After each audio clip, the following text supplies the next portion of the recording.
안녕하세요. 오늘은 파킨슨병 환자분들의 보행장애에 대해서 설명드리겠습니다. 파킨슨병은 중뇌의 도파민 세포가 파괴되면서 발생하는 증상으로 전신에 심각한 병증이 발생하지만 제대로 된 치료약이 없기 때문에 고통을 받고 있는 무서운 질환 중에 하나. 내 뜻대로 걸을 수 없고 다리가 무거워지면서 걸음이 느려지고 제대로 걷지 못하는 증상이 발생하는 보행장애 치료법에 대해서 알려드리고자 합니다.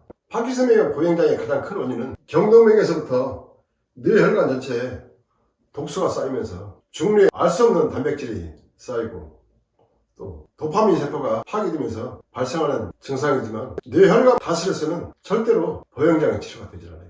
반드시 골반과 고관절을 다스려야 되는데 제가 다스리는 골반 치료법은 이 나노자석을 요추 4번에서부터 꼬리뼈까지 전체를 넓게 공간을 두지 않고 촘촘하게 다스리는데 이 나노자석을 골반에 배열할 땐 이 나노자석만이 갖고 있는 보사법을 이용해서 강력하게 다스리게 됩니다. 제가 고안한 벨트에 이 자석을 배열해서 다스리게 되는데 이 나노자석을 체내에 지도시키게 되면 이 나노자석의 파동 에너지가 체내에 7 내지 80를 두고 들어가요. 골반에 이 나노자석의 수천 개의 파동 에너지가 동시에 7 내지 80을 강하게 뚫고 들어가는데 그 과정 속에서 골반 내에 있는 독소나 염증 등을 완전히 분해해서 제거해버리고 만약에 4번 오면서부터 꼬리뼈까지 통증이 심한 분들은 통증은 자연스럽게 치료가 이루어집니다.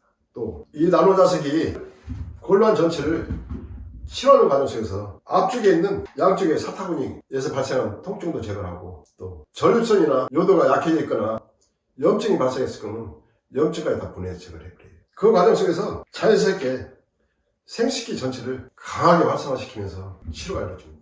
치료를 진행하는 과정 속에서 골반 전체와 아랫배 기능, 생식기까지 치료가 이루어지는데 골반 기능이 많이 약해지면서 성기능 장애가 있던 분들은 이 나노자석으로 일주일만 다스려도 성기능 장애가 치료가 되는 것을 느낄 수 있을 정도로 상당히 빠르고 강하게 치료가 이루어집니다. 또 골반 기능으로 인해서 약해진 하체 기능이나 다리가 무거운 증상, 다리에서 발생한 통증 등을 같이 동시에 제거를 하는데 치료 진행 과정은 병원 치료든 어떤 치료법이든 따라올 수 없을 정도로 놀라운 치료 결과를 많이 얻고 있어요. 골반을 치료하는 과정 속에서 다리가 무겁고 힘든 증상도 제어가 되면서 편안해지는 것을 느낄 정도로 또 모든 분들이 다 느낄 정도로 치료를 진행이 되죠. 파킨슨은 무서운 질환인데 그보다 더 무서운 것은 현존한 제대로 된 치료법이 없다는 것이 더 환자분들을 고통스럽게 하고 좌절과 때로는 포기까지 하게 만들기도 합니다. 그런 상황에서 이 자석을 선택하신 분들은 그 전에 병원 치료든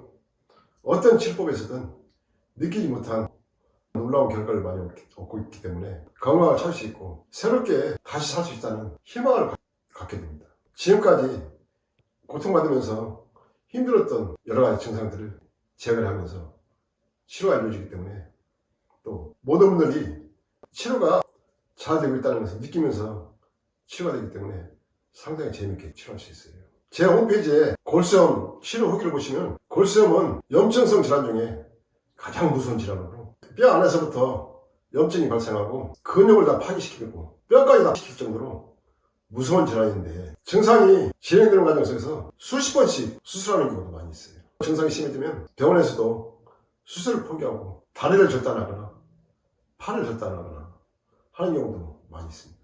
근데 병원에서 다리를 절단해야 한다는 판정을 받은 후에 절단하지 않고 이 나노자석으로 치료해서 완치시킨 사례가 상당히 많이 있는데 그 중에 몇 분의 치료 후기를 사진과 함께 제 홈페이지에 올려놓은 게 있으니까 살펴보시면 인체를 파괴시키면서 병증이 악화되는 무서운 질환 파킨슨병을 이 나노자석 봤을 때 체내에 파괴되고 있는 조직을 어떻게 활성화시키고 살리면서 치료가 이루어지는지 미루어 짐작할 수 있어요. 골수 이부에서 치료가 잘 되는지 안 되는지 확인이 가능하고 파킨슨병은 몸 안에서 약해지고 파괴되고 있는 조직을 확인할 수 없는 차이점이 있을 뿐이고 치료 진행 과정이나 치료 결과는 똑같습니다. 또 골수염은 뼈와 근육이 파괴되는 진행 과정이 놀랄 정도로 빠르게 진행되는 것과 파킨슨병은 골수염처럼 체내 조직이 심각하게 파괴되지 않지만 생명에 직접적으로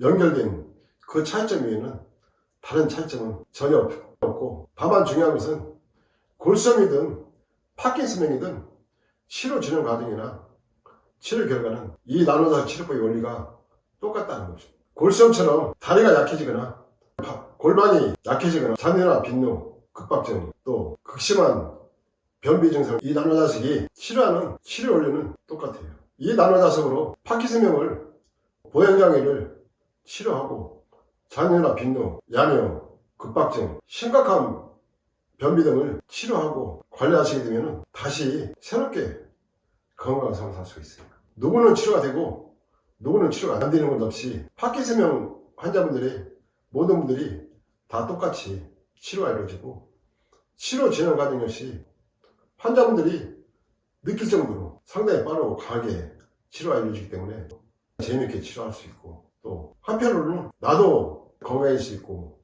새로운 삶을 살 수 있다는 희망을 갖게 만들어주는 좋은 치료. 파킨슨병이나 손해이치증, 다이통이치증 환자분들이 약이 없어서 고통을 받고 또 때로는 좌절과 포기를 하는 분들을 보면서 이 나노자석으로 치료하시게 되면 지금 현재 겪고 있는 여러 가지 고통스러운 증상들을 다 제거할 수 있기 때문에 안타까운 마음에서 오늘은 파킨슨병 환자분들의 보행장애 치료법에 대해서 설명을 드렸습니다. 앞으로 파킨슨 환자분들의 고관절 치료법에 대해서 알려드리고 또 빈뇨나 잔노, 급박증, 요실금 등 소변 장애로 인해서 발생하는 증상들 또 심각한 변비, 고통받는 증상들을 어렵지 않게 이 나노자석으로 치료할 수 있는데 그 치료법에 대해서 하나씩 알려드리도록 하겠습니다. 감사합니다.